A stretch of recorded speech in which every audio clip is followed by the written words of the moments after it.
બ્રહ્માંડોના આધાર, જેની મરજીમાં અનંત મુક્તો અનંત અવતારો વર્તે છે એવા પરાત્પર ભગવાન પુરુષોત્તમ નારાયણ આપણા ગામમાં બિરાજતા એવા સંકલ્પ સિદ્ધ ઘનશ્યામ મહારાજ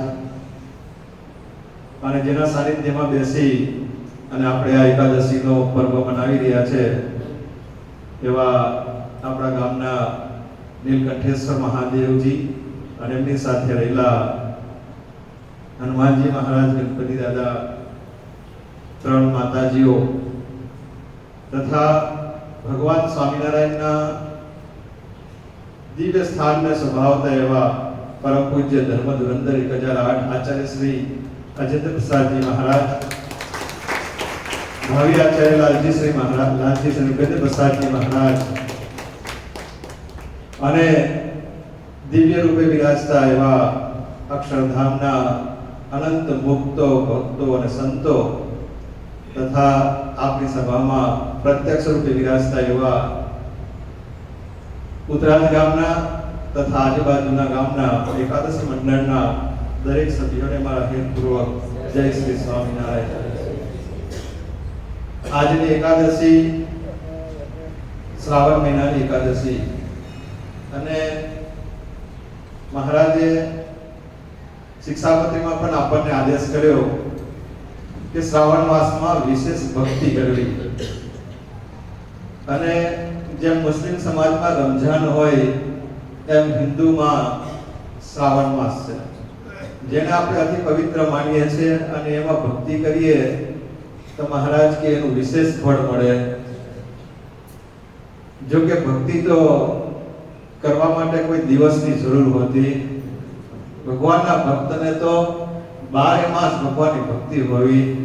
મહારાજે વડતાલ પ્રકરણના 19મા વચનામૃતમાં કીધું, મહારાજ કે સત્પુરુષના સમાગમે કરી અને ભગવાન ઓળખાઈ ગયા પછી ભગવાનના ભક્તને ભગવાન સિવાય બીજું કઈ યાદ આવે, બીજો કોઈ સંકલ્પ થાય તો એનાથી બીજું મોટું પાપ નથી.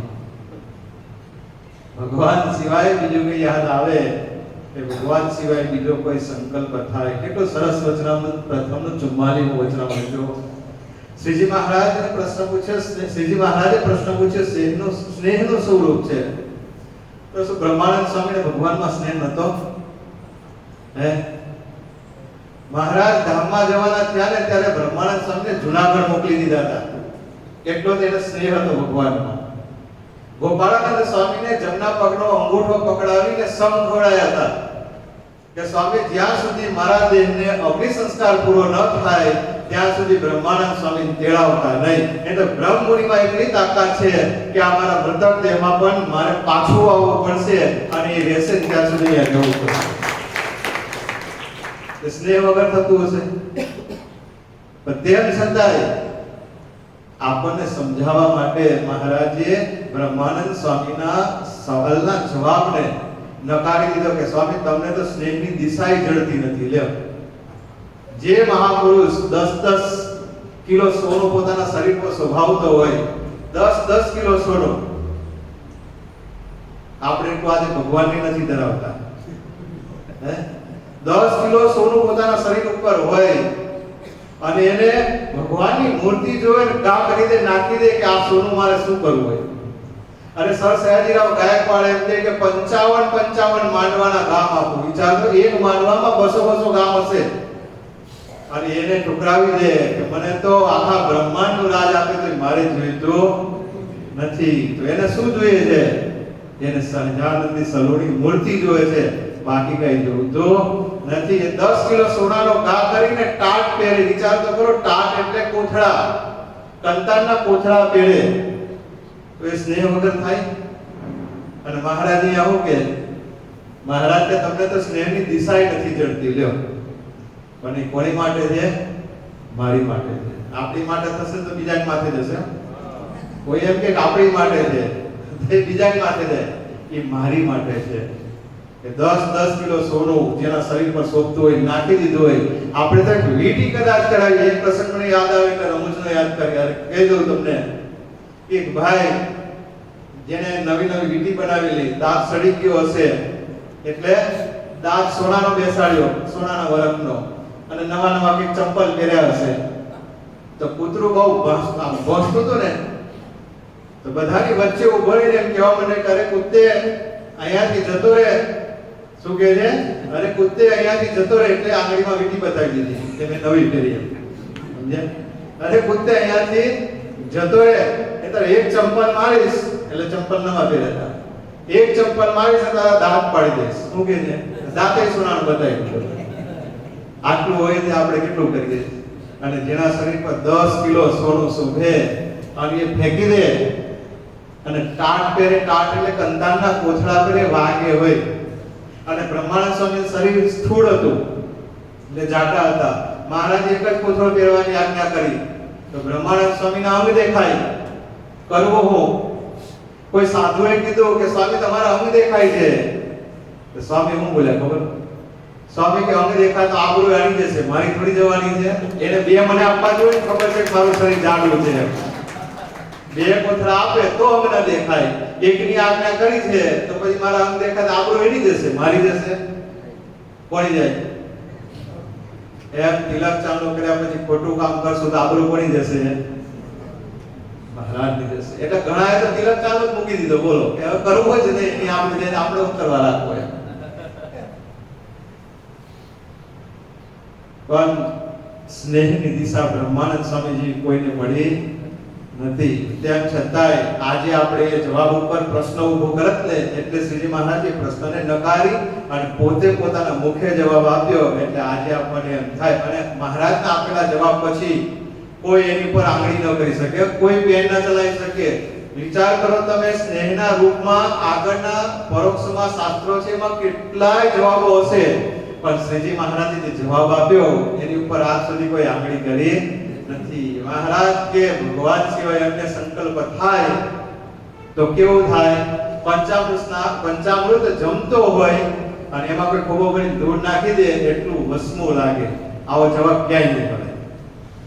બળબડ તો ડામ કપાળમાં આપે ને જેટલું દુઃખ લાગે ને એટલું ભગવાનની મૂર્તિ ભૂલાય તો દુઃખ લાગે ને સ્નેહ છે જાણો. કેવો જવાબ છે? બહુ સરસ વાસુદેવ મહાત્મ્યમાં નારદજીએ જવાબ આપ્યો છે. વાસુદેવ મહાત્મ્ય વાંચજો, ના વાંચ્યું હોય તો.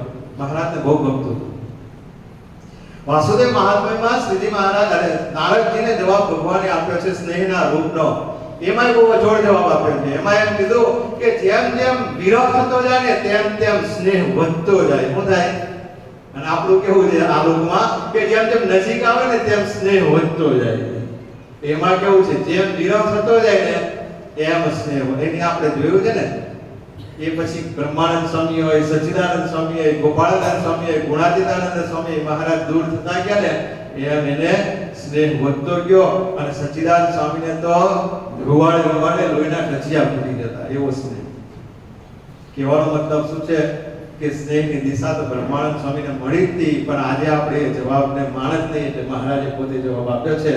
બાકી તો ભગવાનની સાથે રહેલા જે મુક્તો હતા ને એમાં જેટલું સ્નેહ હતો ને આપણને બતાવવા માટે કર્યો છે કે આપણે આવી રીતે ભગવાનમાં સ્નેહ કરવો જોઈએ. મોટા મોટા રજવાડાઓને પણ ઠોકર મારી દેતા અને ભગવાન કહેતા ને એમ કરતા. આજે આપણે જેના સાનિધ્યમાં બેઠા છે 2 મિનિટનો મહિમા ગઈ અને પછી આગળની આપણી સભાને બતાવશું. આપણે જે જગ્યાએ બેઠા છે એ અમારા ગામનું, જો હમણાં વાત નીકળી ને કે દેશવાસના ટોળે નહીં આવ એટલે નીકળી જાય કે અમારા ગામનું, અમારું કઈ છે.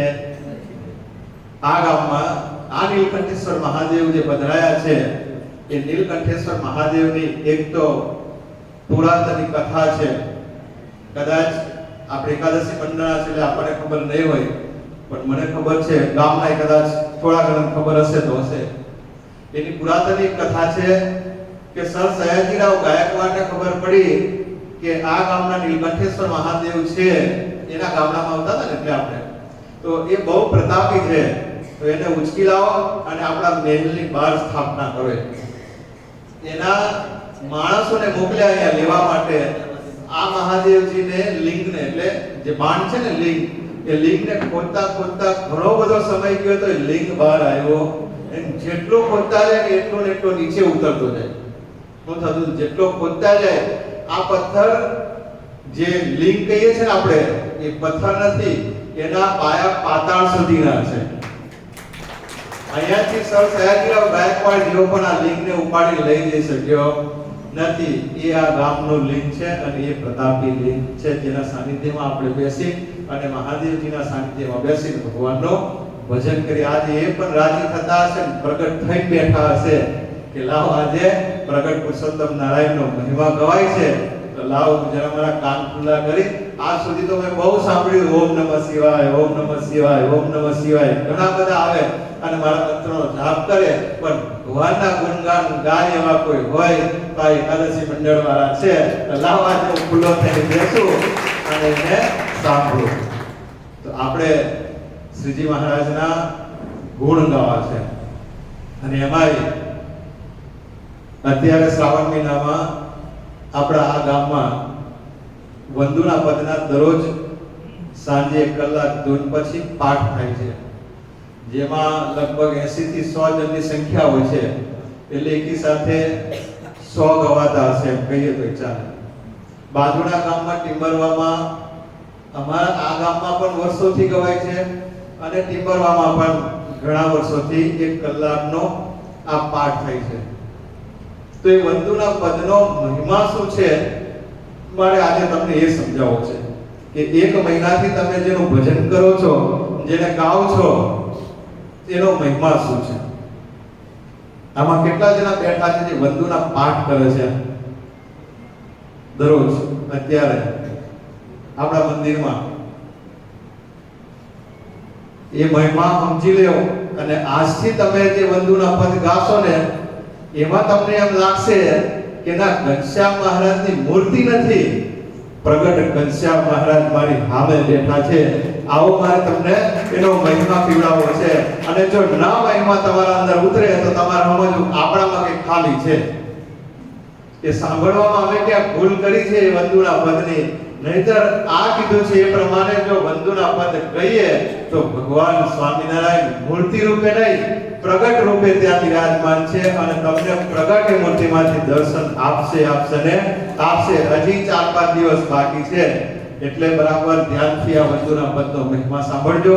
અને એ વંદુના પદ પછી સાંજે જ્યારે ગાઓ ને ત્યારે મહિમા સહિત ગાજો, કેમ કે આ મહિમા મારો કહેલો નથી, શ્રીજી મહારાજનો કહેલો પોતાનો મહિમા છે.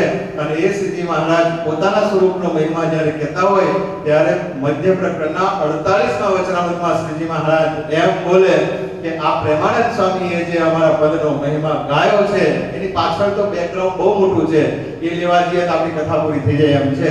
પણ વંદુના પદનો મહિમા તમને કહેતા હોય એમ કહીશ કે પ્રેમાનંદ સ્વામી ત્યારે એ સભામાં મહારાજ બેઠા હતા ગઢપુરમાં, ત્યારે પ્રેમાનંદ સ્વામીના પિતાશ્રી આવ્યા હતા અને પ્રેમાનંદ સ્વામીના પિતાશ્રીએ માતાજીનો ગરબો ગાયો ને ત્યારે શ્રીજી મહારાજે આમ નજર ફેરવી કે આના જેવું કોઈ ગાઈ શકે એમ છે. ત્યારે પ્રેમાનંદ સ્વામી પર નજર ધરી અને પ્રેમાનંદ સ્વામીએ તરત સરોદો લઈ અને ગાવાનું ચાલુ કર્યું હતું. શું ગાયું? વંદુ સહજાનંદ રસ રૂપ અનુપમ સારને રે લોલ. વંદુ સહજાનંદ રસ રૂપ અનુપમ સારને રે લોલ. ભજતા છૂટે બંધ કરે ભવ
પ્રેમાનંદ સ્વામીએ જ્યારે બંધુના પદ 8 ગયા ને ત્યારે શ્રીજી મહારાજ સિંહાસન પરથી ઊભા થઈ ગયા અને મહારાજ શું બોલ્યા એના શબ્દો તમે જુઓ.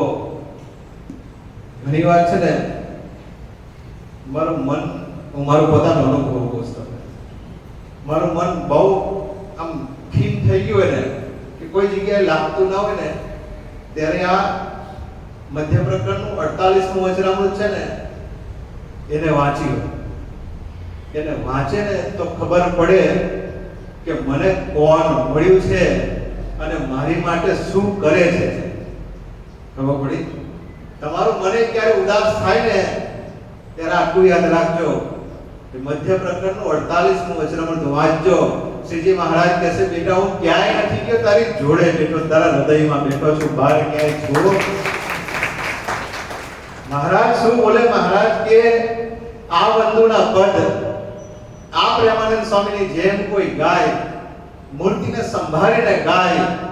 મહારાજ કે અમને એમ થાય છે કે સિંહાસન પરથી ઉઠી અને આને દંડવત પ્રણામ કરીએ. ક્યારે એવું થયું હશે? આજ સુધીના જેટલા પરોક્ષના તમે શાસ્ત્રો વાંચી લો કે પ્રત્યક્ષના શાસ્ત્રો વાંચી લો, કોઈ જગ્યાએ શ્રીજી મહારાજ આવું નહીં બોલ્યા હોય કે એના ચરણની રજને તો અમે પણ માથે ચડાવીએ. શું કહે છે મહારાજ? મહારાજ કે એના ચરણની રજને તો અમે પણ માથે ચડાવીએ છે. કેટલો મહિમા ભગવાનના ભક્તનો ભગવાનને હશે. હે, ભક્તને તો મહિમા હોય. કદાચ તુલસીદાસજી રામાયણમાં એમ લખે કે જેના મોઢાથી એક વખત રામ નીકળે ને તો એને મારા ચામડાની, એટલે મારા શરીરનું જે ચામડું છે એને ઉતારી અને એના જોડા બનાવી અને પહેરાવું. એમ ભક્તને તો કદાચ ભક્તનો મહિમા હોય, પણ ભગવાનને પણ ભક્તનો મહિમા હોય ને એવો આ એક જ ભગવાન છે જે ભગવાન સ્વામિનારાયણ એમ બોલે કે એના ચરણની રજને પણ હું મસ્તક ઉપર ચડાવું. એ ભગવાન આપણને પ્રાપ્ત થયા છે. કોણ મળ્યા છે? એ ભગવાન મળ્યા છે. જો ભગવાન પુરુષોત્તમ નારાયણ પોતે એ ચરણની રજને મસ્તક ઉપર ચડાવતા હોય તો આપણી કેટલી વેલ્યુ એ તો જુઓ. મારો કેટલો મહિમા. હું એ ભગવાનને ધારીને ભગવાનનું ભજન ગાઉં, 8 પદ બોલું અને એ ભગવાન મને એમ કે હું ક્યાંય નથી, તારા ચરણની રજને મારા મસ્તક ઉપર ચડાવું. અરે એ તો હજી બરાબર છે, પણ મહારાજે હદ કરી આગળ બોલતા બોલતા મહારાજ કે અમારે ફરી અહીંયા જન્મ ધરવાનો કોઈ હેતુ જ નથી.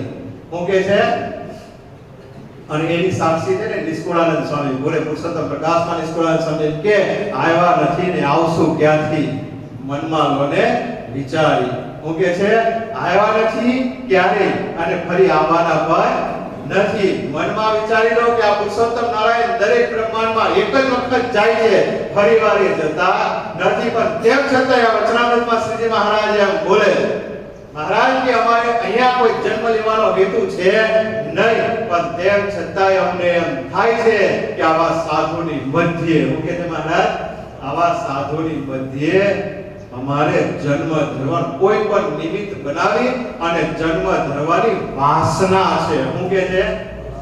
શબ્દો તો જોવો એને તોલી તોલી મૂક્યા છે. કેવા? વાસના જેવું. વાસના એટલે શું? વાસના નામ મૂક્યો તો ના ચાલે. પણ મહારાજ શું કહે છે? અમને બી વાસના છે એવા ભક્તોની મધ્ય અમે જન્મ ધારણ કરીએ. આજે પણ શ્રીજી મહારાજ આપણી મધ્ય છે, યાદ રાખજો. પણ આ શરત છે. કઈ શરત? કે જેવી રીતે પ્રેમાનંદ સ્વામી હૃદયમાં ભગવાનને ધારીને ભજન કરતા હતા ને, એમ ભગવાનને હૃદયમાં ધારીને ભજન કરીએ ને તો આવે. બાકી પૂજામાં બેઠા પછી ઓફિસે જવાનું મોડું થતું હોય, મંડળીના મંત્રી કદાચ ખાતર કાઢવા ઉતાવળ કરતા હોય અને હું આવ્યો, પૂજા પેલી ગલી સંકેલી લે ને તને જતા રહેશે, પાછા તરવા જતા રહે, આ બાજુ બાવળિયા જતા રહે તો શું કરવું? ઢીકલો જતા રહે તો કાલ વગર ખાતર મળે નહીં. વરાપ જતી રહેશે, વરસાદ પડી જશે તો શું થશે મારા પાકનું? આપવા વાળો કોણ છે? આપવા વાળો ભગવાન છે. આપણને એમ થાય છે કે હું મહેનત કરું ને. અહીંયા આપણે વડોદરાથી આવતા મેં સીમમાં મારી આમ સેજ નજર પડે ને તો આ વર્ષે બહુ સારી ખેતી છે. કપાસ તો માણસ અંતાઈ જાય ને એટલો મોટો જોયો મેં. બોલો, કાર્બન, લિંગસ્થળી, ટિમ્બરવા, રૂવા ગામડા નોંધતો હોય એટલે તો મગજમાં કે કયા ગામમાં કેવી ખેતી છે. આ બધા ગામડામાં નહીં આવતા આપણા તરવાલ ઉતરાતની એવી ખેતી છે. આવી મેં કોઈ મહારાજને કીધું કે ખેતી આવવાને હારી પાકશે એમ લાગે છે. ના, ચિંતનને કીધું કે ખેતી આવવાને હારી પાકે એવી લાગે છે. કે હા, આ વખત તો સારું છે. 8 થી 10,000 ની વચ્ચે ભાવે રહેશે. યાદ રાખજો, લખી લેજો મારા શબ્દો. 8 થી 10,000 વચ્ચે કપાસના ભાવે રહેશે. કે ના, 8,000 તો થઈ ગયા, ચાલો તો બરાબર મહેનત કરજો. બીજું હું પણ ક્યાં હોય આપણું ધ્યાન? ભગવાનને છોડી આપનારો કોણ છે? ભગવાન. અને આ સારું જાય ને ભગવાનના ભક્તને એમ થાય ભગવાને દયા કરી છે. પણ જે પોતે મહેનત કરતા ને શું થાય? અમે મહેનત કરી છે, એમાં ભગવાનનું શું હોય?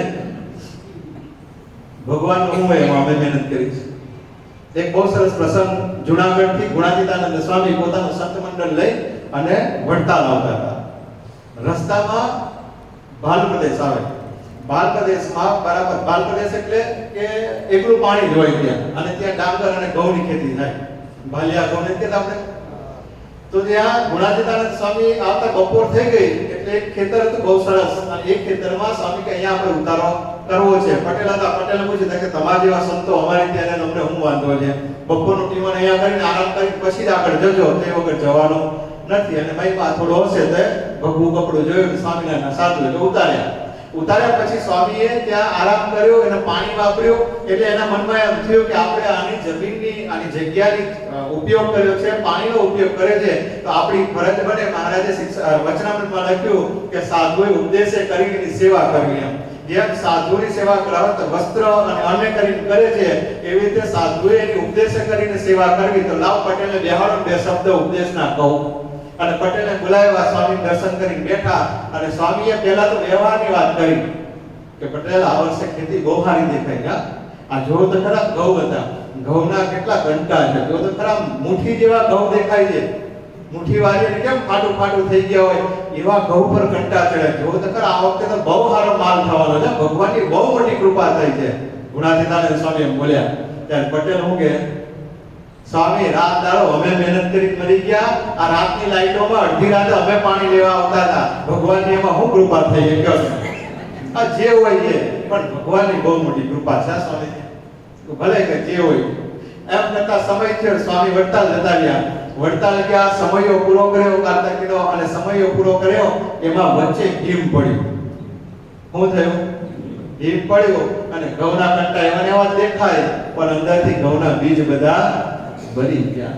વડતા સ્વામી આવ્યા કે ચાલો હવે પટેલ, બપોર થઈ ગયું, પાછું પટેલનો કૂવો સારો છે, વાડી સારી છે, ત્યાં જ ઉતારો કરીએ. અને ત્યાં તો પટેલે જોયા ને સ્વામીને દોઢ મૂકી અને પગમાં પડે. સ્વામી, આ ભગવાને તો બધું લઈ લીધું. જો તો ખરા કે શું કર્યું?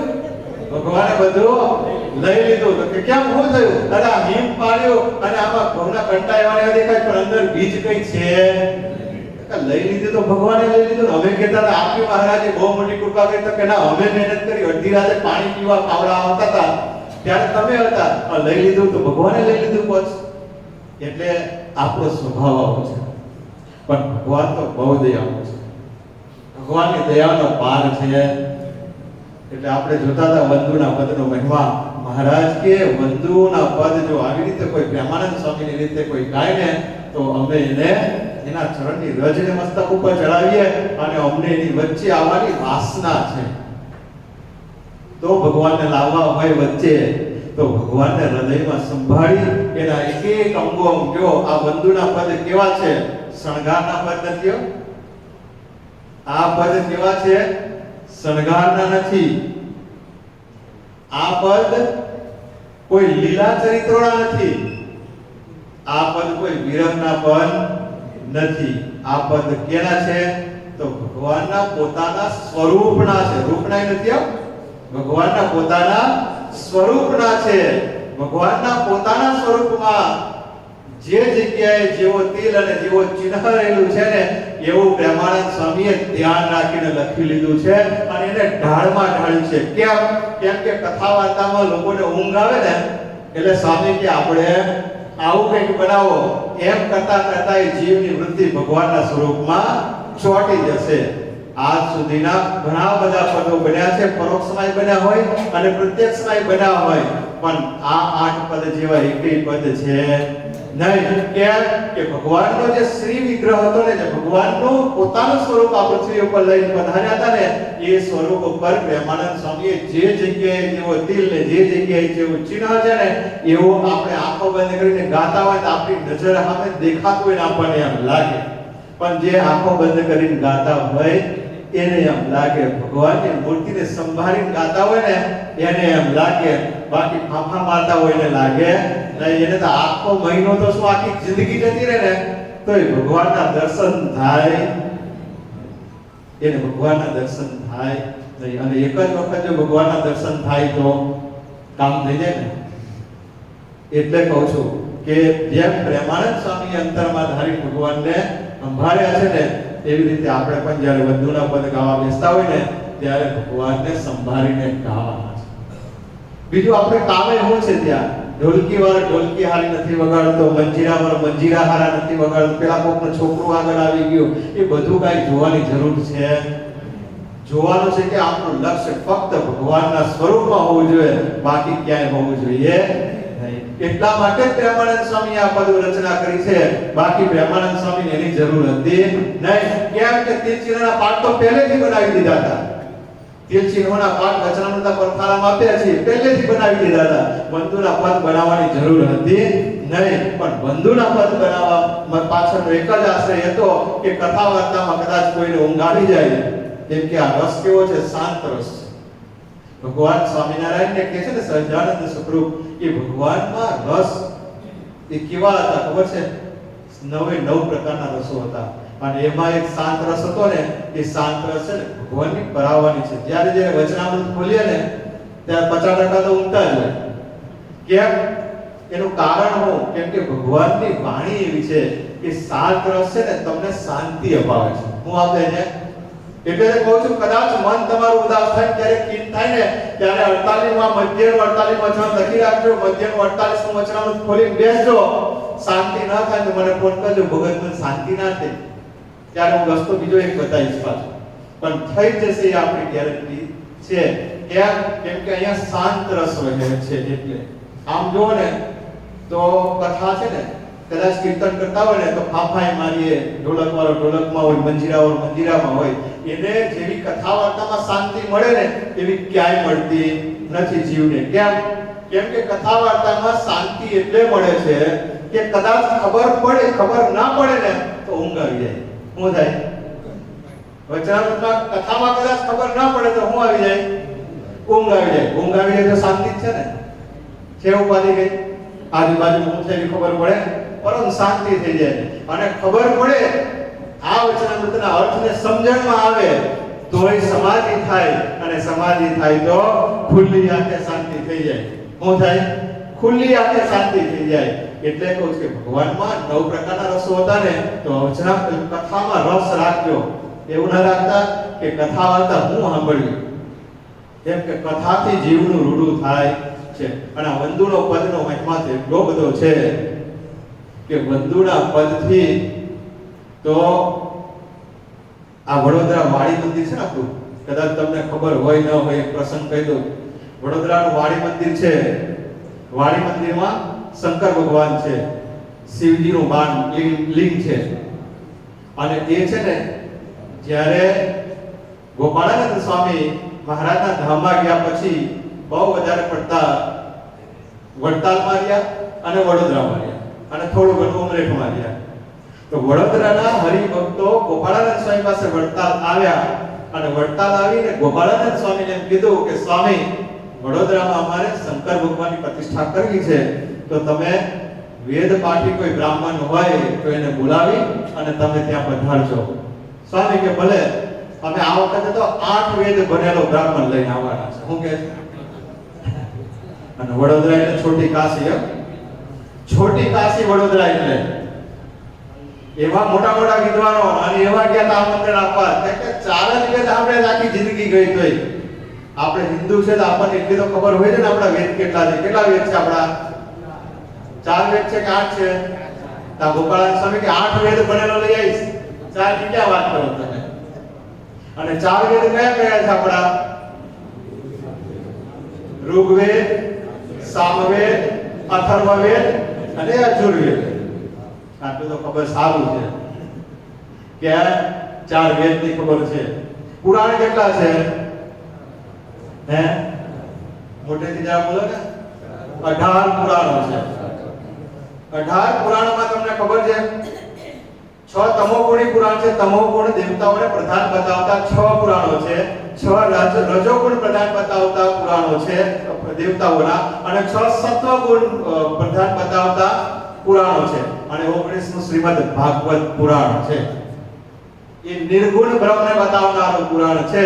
તમોગુણનો કોઈ દેવતા હોય અને એનું ભજન કરતા હોય ને, તો એ ભગવાનની એવી કૃપા એની ઉપર થાય છે કે ધીમે ધીમે એને રજોગુણ તરફ દોરે છે. રજોગુણનો દેવતાનું કોઈ ભજન કરતો હોય ને, તો ધીમે ધીમે એને સત્વગુણ બાજુ પ્રેરણા કરે. સત્વગુણને ભજતો હોય અને એને કોઈ કદાચ એનો દેવતા છે ને એ નિર્ગુણ તરફ દ્રષ્ટિ કરાવે છે, અને નિર્ગુણ બ્રહ્મને ભજ્યા વગર ઉદ્ધાર છે નહીં. કેમ કે મધ્ય પ્રકરણના 31મા વચનમાં શ્રીજી મહારાજે એમ બોલ્યા, મહારાજ કે ભગવાન અને વિરાટ છે, એ વિરાટ પોતાના જે વિરાટ એટલે બ્રહ્મા વિષ્ણુ અને મહેશને પ્રગટ કરનારા, અને સંકર્ષણ જ્યારે વિરાટ છે એ સંકર્ષણ અનિરુદ્ધ અને પ્રદ્યુમન આની ઉપાસના કરે છે ને, ત્યારે એ માયાથી પર જતો. કેટલા મોટા છે સંકર્ષણ, અનિરુદ્ધ અને પ્રદ્યુમન. તમને કહી દો કદાચ ખબર ના હોય તો, અનિરુદ્ધ છે ને એ આ જગતની ઉત્પત્તિ કરવા માટે બ્રહ્માજીને મદદ કરે છે. પ્રદ્યુમનજી છે એ વિષ્ણુ ભગવાનને આ પાલન કરવા માટે શક્તિ આપે છે, મદદ કરે છે. અને સંકર્ષણ છે એ શંકર ભગવાનને વિસર્જન માટે, આ સૃષ્ટિના વિસર્જન માટે મદદ કરે છે. આ ત્રણેય દેવતાઓ છે જે ઉપરના દેવતાઓ છે. વિરાટ નારાયણ છે, આ ત્રણની ઉપાસના કરે ને તોય ભગવાન સુધી એટલે કહેતા માયાથી પર જતો નથી. પણ જ્યારે એમાં એવું લખ્યું નિર્ગુણ બ્રહ્મ એવા વાસુદેવ નારાયણની જ્યારે ઉપાસના કરે છે ત્યારે ભગવાન સુધી પહોંચે છે. તો આપણે વિરાટ કરતા તો બહુ નાના છે. આપણે વિરાટ કરતા તો બહુ નાના છે. તો આપણે ઉપાસના તો નિર્ગુણ બ્રહ્મની કરવાની છે. ગોપાળાનંદ સ્વામીએ કીધું કે 8 વેદનો બનેલો છે ને એને હું લઈને આવી જાઉં.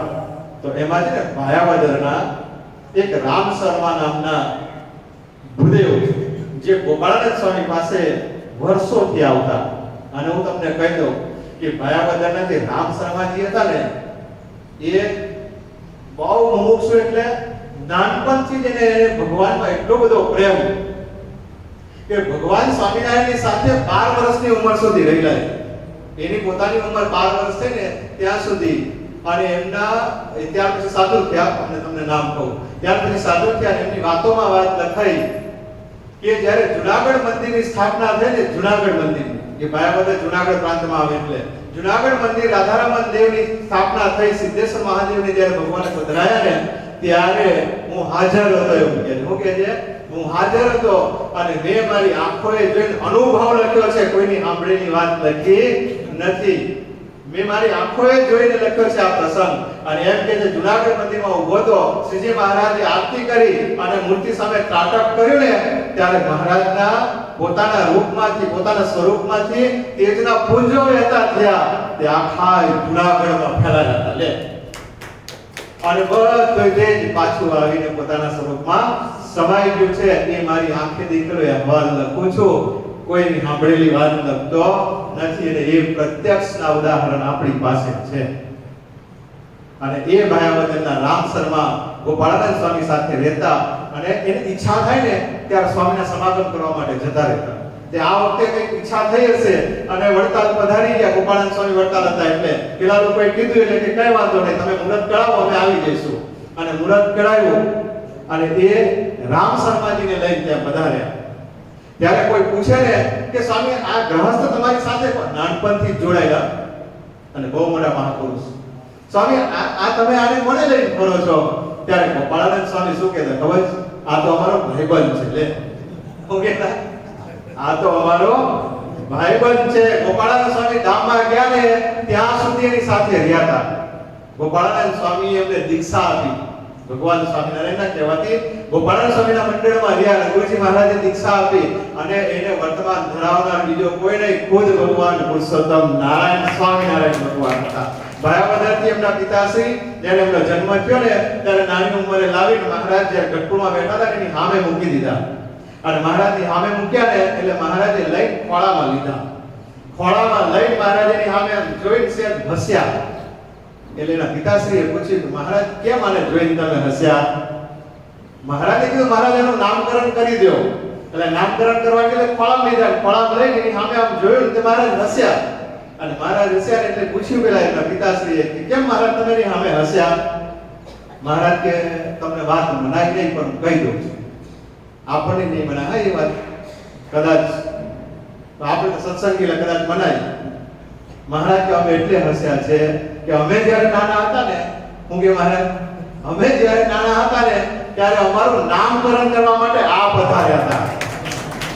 લે રામ શર્મા અમારું નામકરણ કરવા માટે માર્કંડેય મુનિ પધાર્યા હતા. પણ એ આ છે કેટલા મોટા ભગવાન છે. આપણે ક્યાં પાપા મારીએ? વિચાર તો કરો તમે. હવે તો ડોબા નીકળી ગયા, બાકી ડોબું એક કામ દોવે નહીં ને તો જાન દશામાની ત્યાં. અરે મંગળવારની આરતીઓ હું કેવું હવે આપણે આજે મંગળવાર છે ને, આ રસ્તે જાઓ તો તરવામાં ભીડ જોજો તમે. તરવા આગળ જાઓ ને તમે તો એકાદ બે સ્પીડ બ્રેકર જાય ને પછી એક ફાર્મ હાઉસ આવે છે, એ પહેલા સ્મશાનમાં જવાનો રસ્તો આવે છે, ત્યાં ભીડ તો જોજો. અને ત્યાં ઓછી પડે ને તો રવિવારે લિંગસ્થાની જોવા જજો.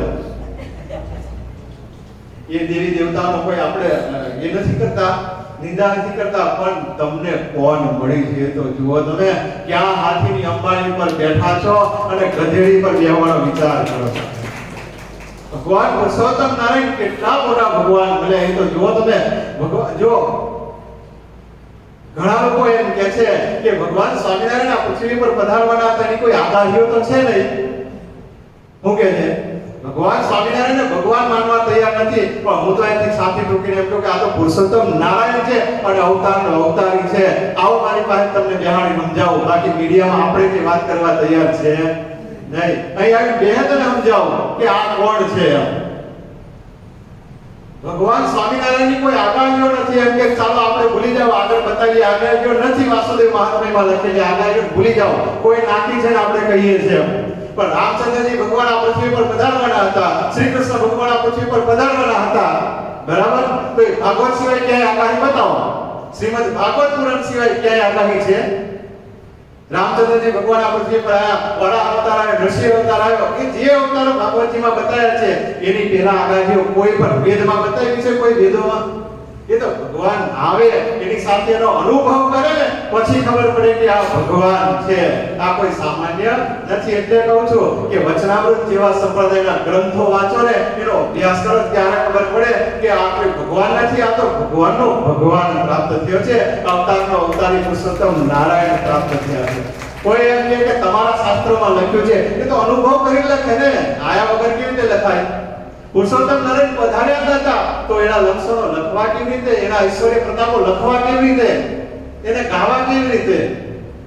રામચંદ્રજી ભગવાન જ્યાં સુધી પૃથ્વી પર નતા પધાર્યા ત્યાં સુધી એની લીલા ચરિત્રો કોણે ગાયા? કયો એની આગળના શાસ્ત્રોમાં જોવો તમે દેખાય છે શ્રી કૃષ્ણ ભગવાન પૃથ્વી પર નતા પધાર્યા એ પહેલા કોઈ દેખાડ્યો છે ઐશ્વર્ય પ્રતાપ?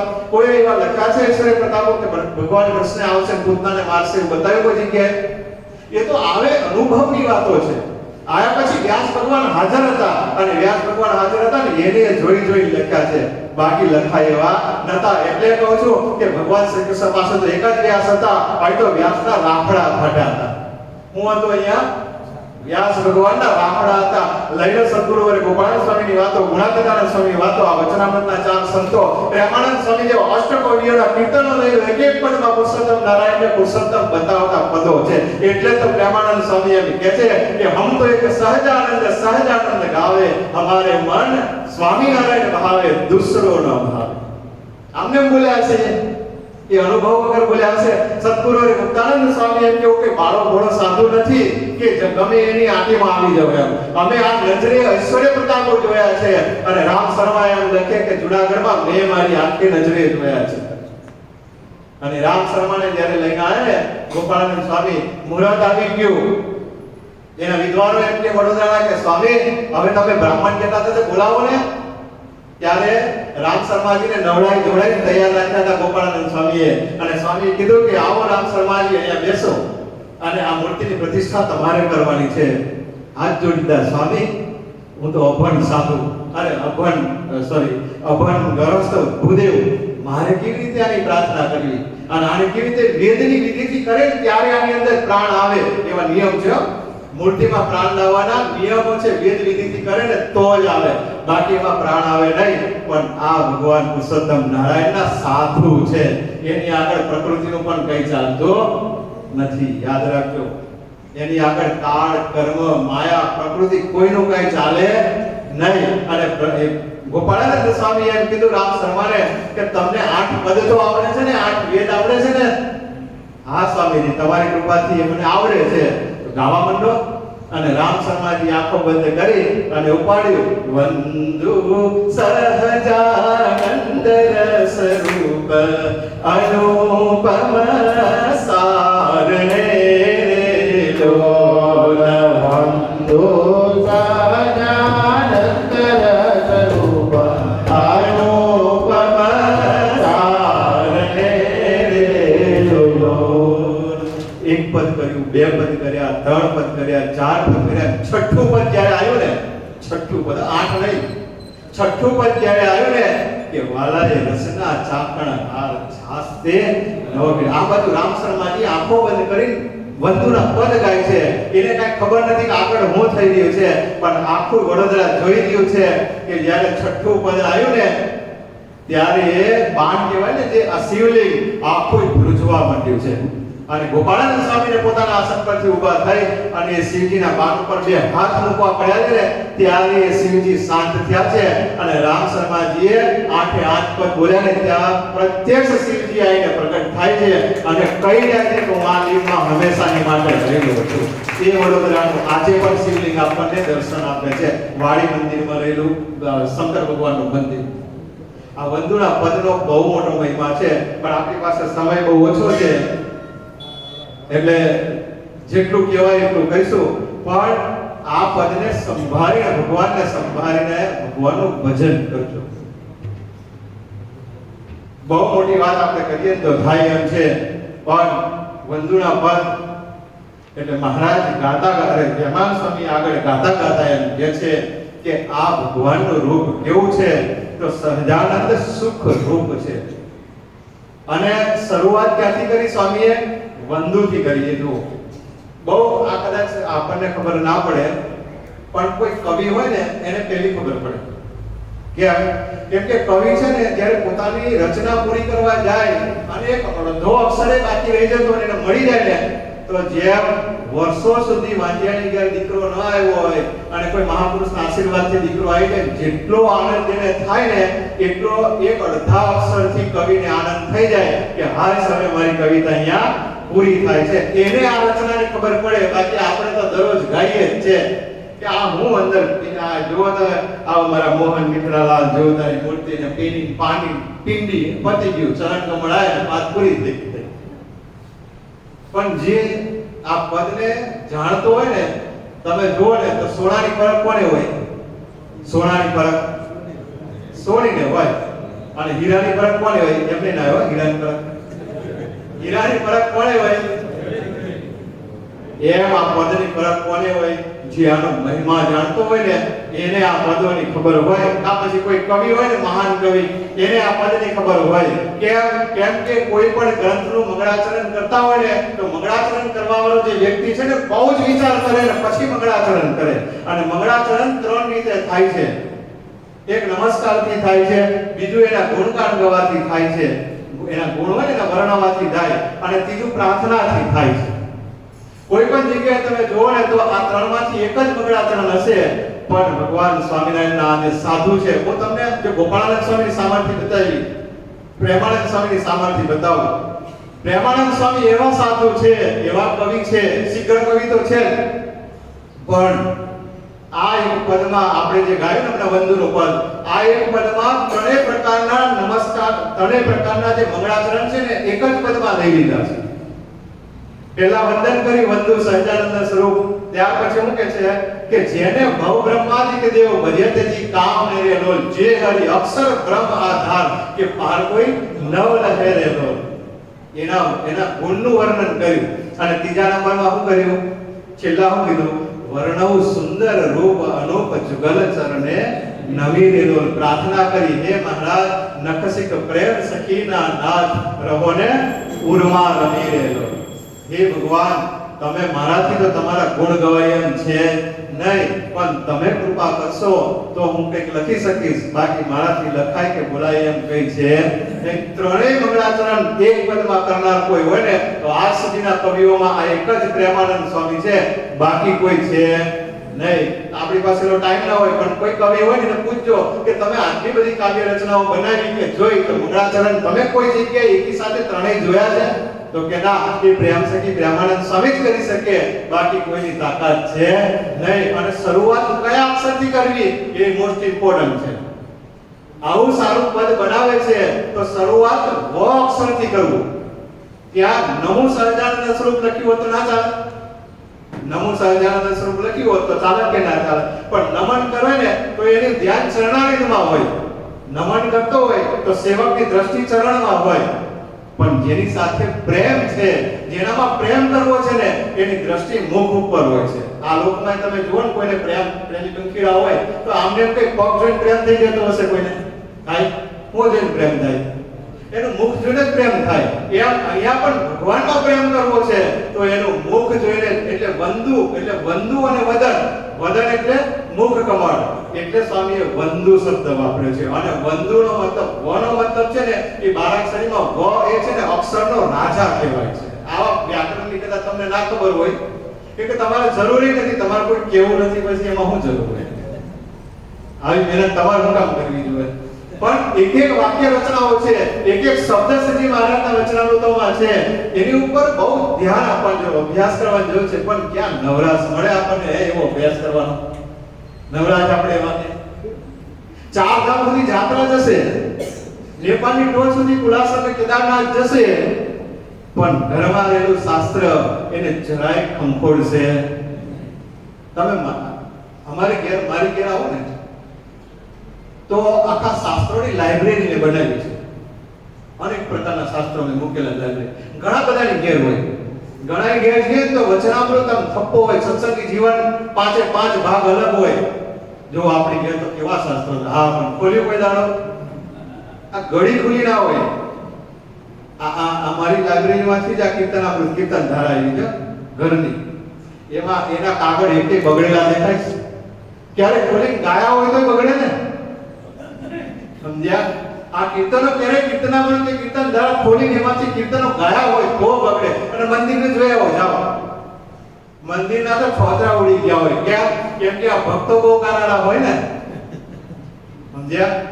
પણ એ સાહિત્ય આપણી પાસે છે, એનો ઉપયોગ આપણે કરતા શીખજો. વ અક્ષર, હું તમને એ સમજાવતો હતો કે વ્યાકરણમાં વ અક્ષર એટલે અક્ષરનો બારાક્ષરીમાં રાજા ગણાય છે. એટલા માટે જ હું તમને કહું, આપણને જે ભગવાન મળ્યા છે ને ખરેખર પ્રેક્ટિકલ ભગવાન છે. એટલા માટે શ્રીજી મહારાજે જ્યારે શિક્ષાપત્રીનું લેખન ચાલુ કર્યું ને, શિક્ષાપત્રીનું લેખન, ત્યારે પહેલો અક્ષર વ થી ચાલુ કર્યો છે. ખબર છે તમને? વામેયસ્ય સીતારાધા કઈથી શબ્દ ચાલુ કર્યો છે? વથી અક્ષર ચાલુ કરે છે. અને આ ભયક સખી પ્રેમાનંદ સ્વામી ક્યાંથી ચાલુ કરે છે? વંદુથી ચાલુ કરે છે. આનો મહિમા આમ જેમ આગળ જઈએ ને એમ બહુ મોટો મહિમા છે. પણ આનો મહિમા તો 5 સભાઓ જાય તો પૂરી થાય એમ છે નહીં. આની કડીઓ કેટલી બધી છે જુઓ તો ખરા. 4 કડીઓનામાં 8 લાઈનો છે. પણ જેટલું ટૂંકમાં કહેવાશે એટલું કહું છું. મહારાજ અહીંયા સ્વામી એમ લખે છે કે વંદુ સહજાનંદ રસ રૂપ અનુપમ સાર ને પેલા રામ શર્માની વાત રહી ગઈ.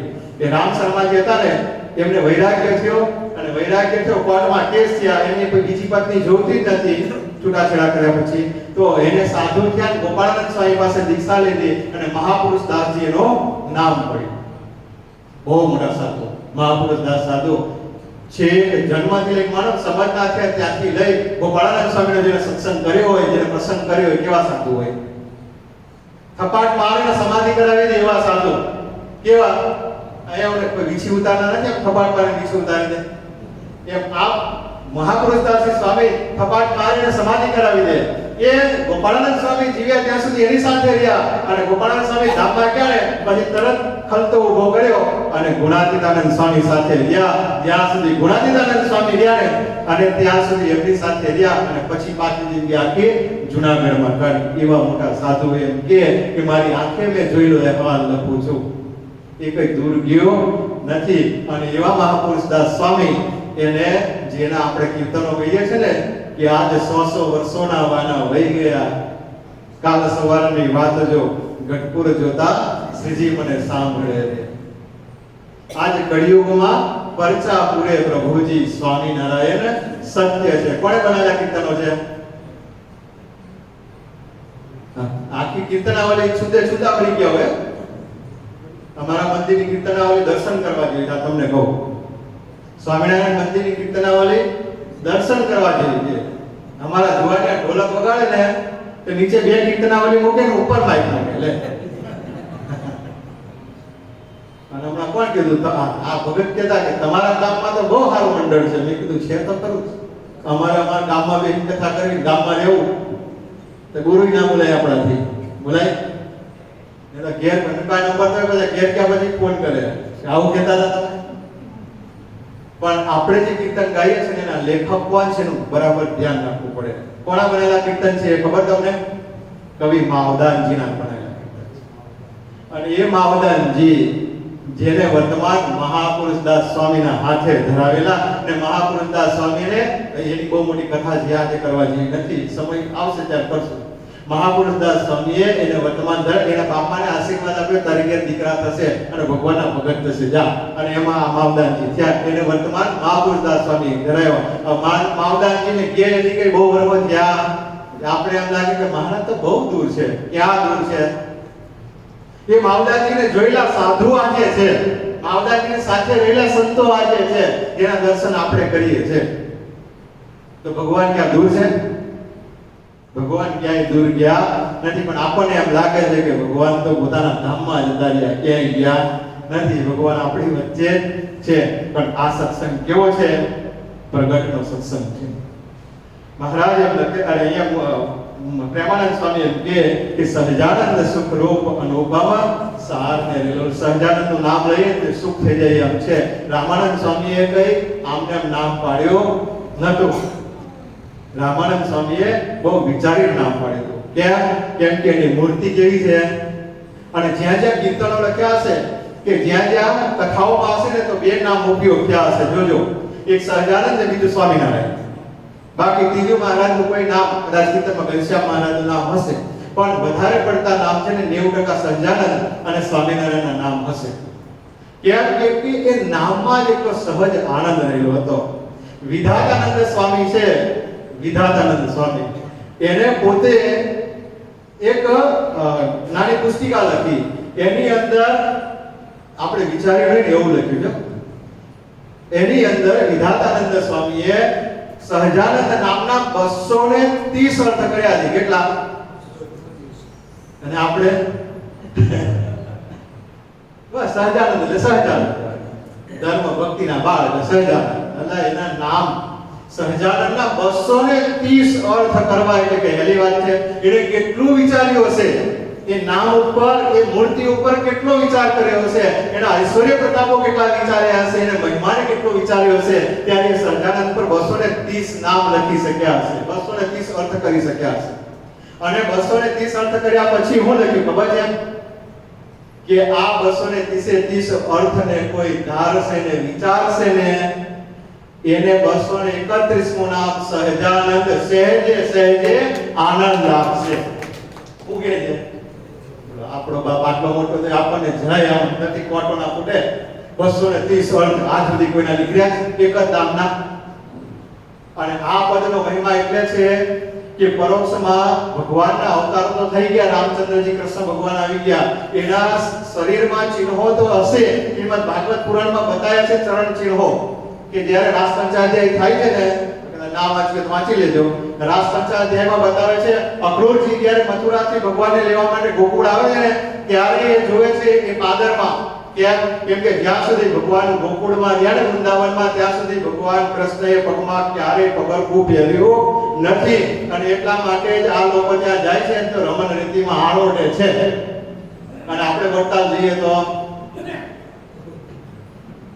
હું તો છે ને ગાડીમાં જ કાઢી દઉં. તમને કહું તો એક દિવસ કોઈ મને કીધું કે ચંપલ ચોરાવાની બીજે ગાડીમાં કાઢો છો. મેં કીધું એક તો એ ફાયદો છે. કયો ફાયદો? કે ચંપલ ચોરાય નહીં. બીજું કે આ ભૂમિ ઉપર ભગવાન પુરુષોત્તમ નારાયણ એક વાર નહીં અનેક વાર ફર્યા છે, અને એ ઉખાડા પગે ફર્યા છે. એ ભૂમિનો મહિમા આપણને મહિમા નહીં હે? એ જે જગ્યાએ ભગવાન સ્વામિનારાયણ ફર્યા હોય, આ એક ભગતનું નામ ભૂલી ગયો. એ ભગતને રઘુવીરજી મહારાજે પોતાના મસ્તક ઉપર હાથ પધરાયા.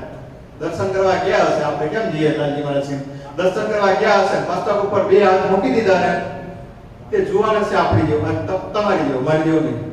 તો જુવાન હશે ને, જુવાનથી 25 વર્ષનો, ત્યારથી એને વાળ કપાયા નથી. બોલો, મરતા સુધી વાળ ન કપાયા. કેમ કે પુરુષોત્તમ નારાયણનો આચાર્ય અને મારા મસ્તક ઉપર હાથ મૂકે, એ મસ્તક ઉપર કોઈ વાળનો હાથ ના ફરવો જોઈએ. લ્યો કેટલો મહિમા તમે જુઓ તો ખરા. આપણે તો વિચારમાં ના, આપણી બુદ્ધિ શક્તિ કામ ના કરે ત્યાં કરે.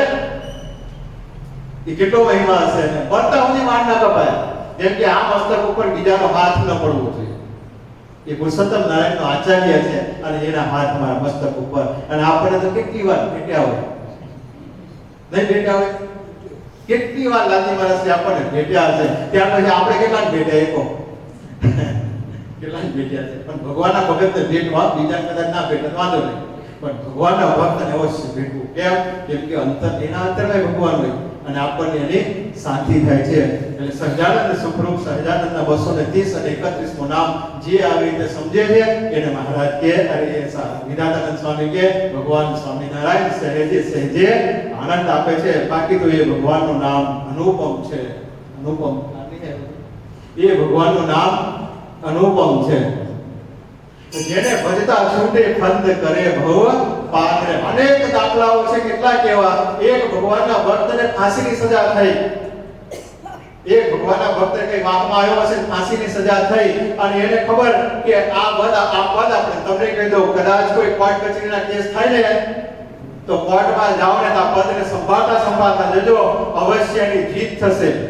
કેમ કે આ એકાદશી મંડળને ચલાવનારા વાઘોડિયાના ધીરુદાદાએ આ ધરોહર સોંપીને ગયા. પણ તમને કદાચ યાદ નહીં હોય, કેમ કે બધું યાદ ના રાખતા હોય. એટલે પણ હું તમને કહું, મેં યાદ રાખેલા શબ્દો તમને કહું છું. જ્યારે બાઇક કે ગાડી લઈને નીકળો ને, 3 વસ્તુ બતાવી હતી એમને કે જ્યારે ગાડી કે બાઇક લઈને નીકળો ને ત્યારે ભગવાનને યાદ કરી અને માનકીએ ચડ્યા રે મોહન વન માળી કીર્તનની એકાદ કડી ગાજો, ત્યારે એક્સિડન્ટ નહીં થવા દે ભગવાન તમારો. આવું કેવું લાગે છે કા? બીજા નંબરમાં આ કોર્ટ કચેરીના કેસ હોય ને ત્યારે વાલા રૂજમ કરતા, જ્યારે કોર્ટ કચેરીના કેસ હોય ને ત્યારે મહારાજને બોલાવવા. કેમ કે મુક્તાનંદ સ્વામી ગુજવાયા હતા ને વડોદરાની સભામાં, ત્યારે કહેતા કે મહારાજ વાલા રૂજમ કરતા કાન મારે ઘેર આવો રે. મહારાજને આગળ કરીને ચાલવું, ક્યારેય આવો નહીં.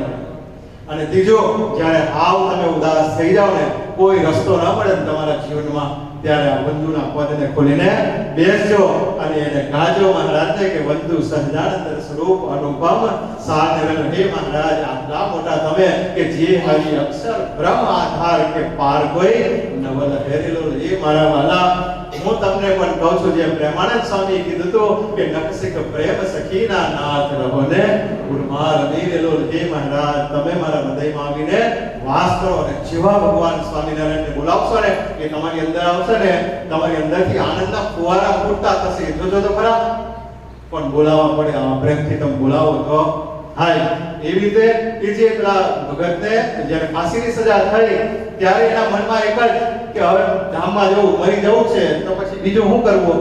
લાવ પદને યાદ કરતો કરતો જાવ. એને આખું પદ તો કદાચ યાદ નતું, પણ આ બે લીટી યાદ હતી અને ગાતો ગાતો જાય. વંદુ સહજાનંદ સ્વરૂપ અનુપમ સાર નિર્લોલ, જેને ભજતા છૂટે ફંદ કરે ભવ પાર નિર્લોલ. સત્ય ઘટના છે, કોઈ દંત કથા નથી. યાદ રાખજો, આ ભારતના ઇતિહાસમાં લખાયેલી કથા છે.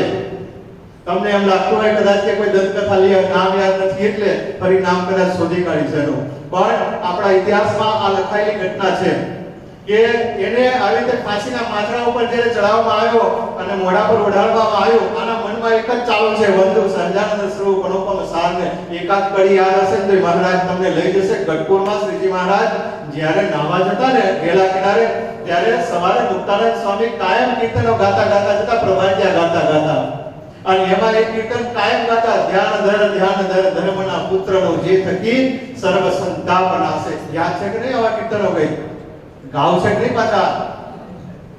કે ગાય મારો લાલ, હે ભગવાનને ગાવાય ગાય, નહીતર કઈ વાંધો.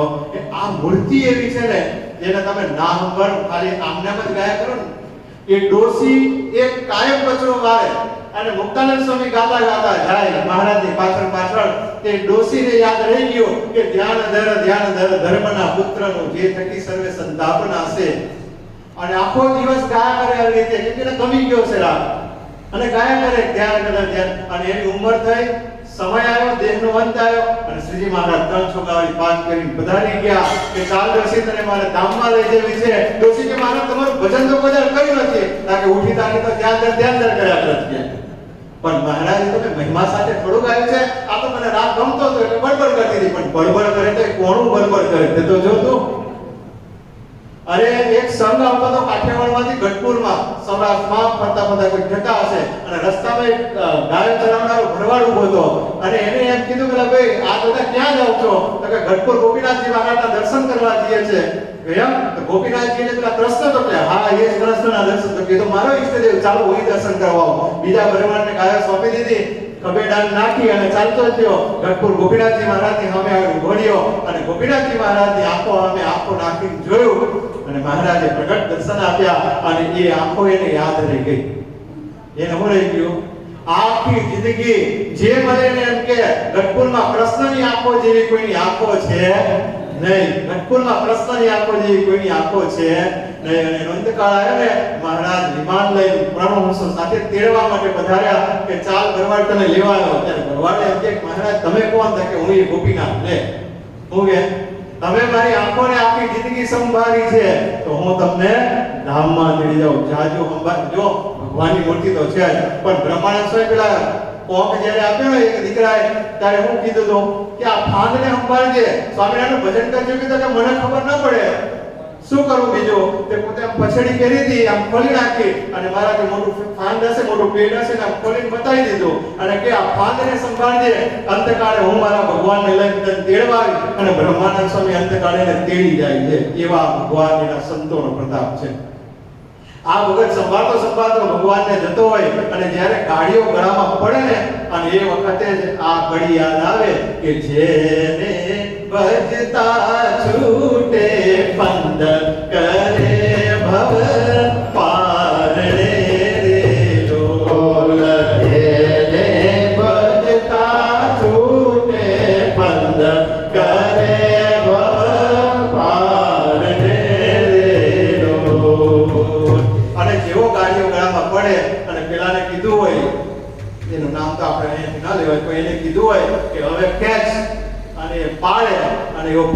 છૂટી જાય.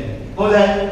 કોઈ પણ કારણોસર ફંદ છૂટી ગયો, ફરીવાર ચડાયો, તારીખ નક્કી કરી, એમાં એવું હોય કે સમય ચૂકી જાય ને પછી ફાંસીની સજા માફ થઈ જાય છે. પણ તેમ છતાંય એવો આંખમાં હશે ને ફરી પાછી ચડાયો, ફરી તારીખ આવી, ફરી એને રસ્તો મળી ગયો કે આપણે છૂટી જવાય છે. એટલે ગામને હવે હું માનું, આ દુનિયા છે ચમત્કાર વગર નમસ્કાર કરતી નથી.